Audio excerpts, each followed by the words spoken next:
Cleaning the tracheostomy is really important, and in this video we will demonstrate step by step how we will perform the cleaning for the tracheostomy, how we will do cleaning for the inner cannula, for the dressing itself, for the insertion site.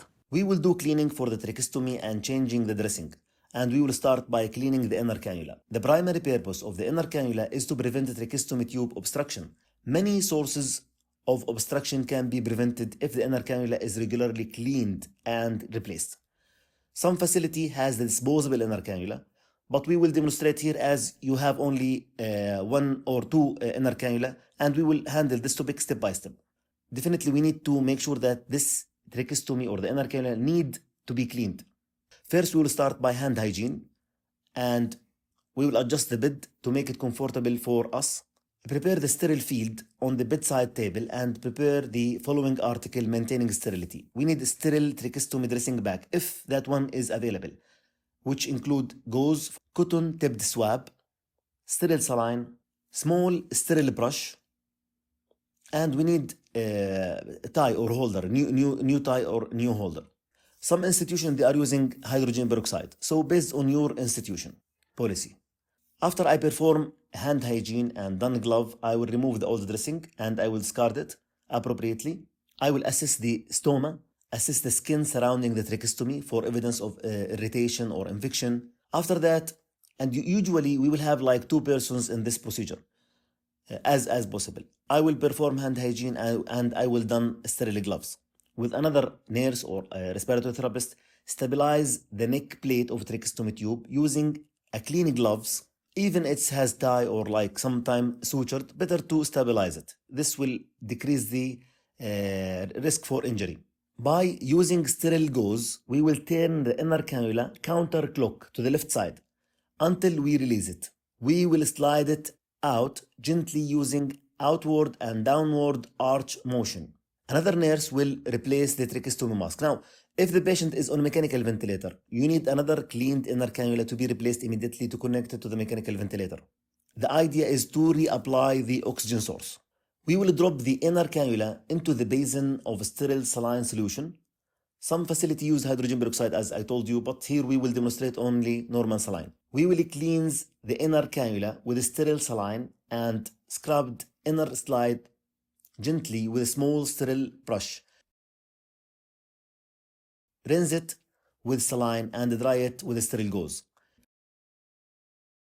Replace the inner cannula, hold the neck plate, stabilize it with non-dominant hand and inner cannula turned clockwise with dominant hand until catch engaged.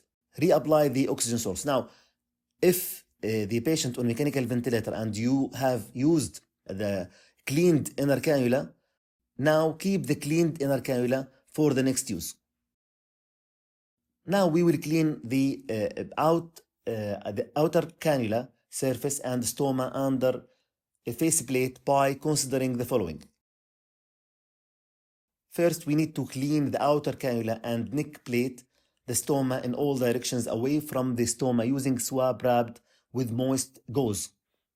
Moist gauze we mean like soaked with normal saline, inside to outside. After that, we will dry the skin and expose the outer cannula surface by patting lightly with dry gauze while removing the old tracheostomy tie.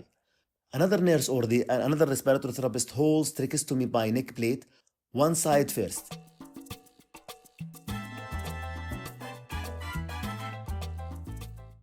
Cleans and assess the skin.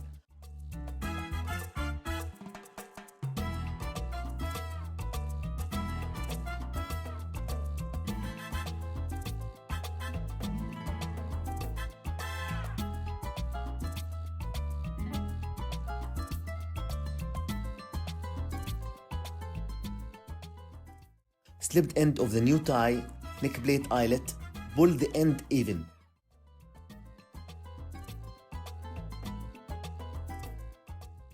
Slide both ends of the tie behind the head and around the neck to another side.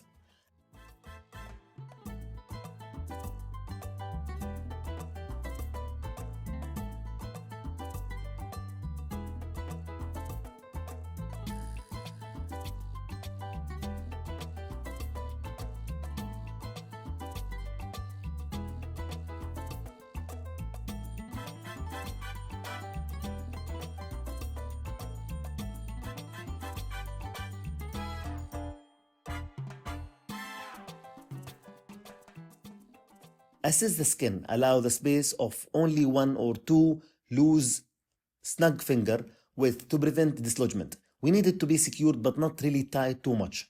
This will cause ulceration, and also it will decrease the flow of the venous circulation if it's really too tight. If you have a dressing for the tracheostomy which is pre-cutted that by manufacturer, this is good. Now for us, if you don't have a gauze cutted by the company, don't cut it. This will make small parts. It might go to the tracheostomy and cause issue later. Replace the oxygen delivery source, position the patient comfortably, discard material, remove the PPE, and do hand hygiene. Document the procedure in the patient file.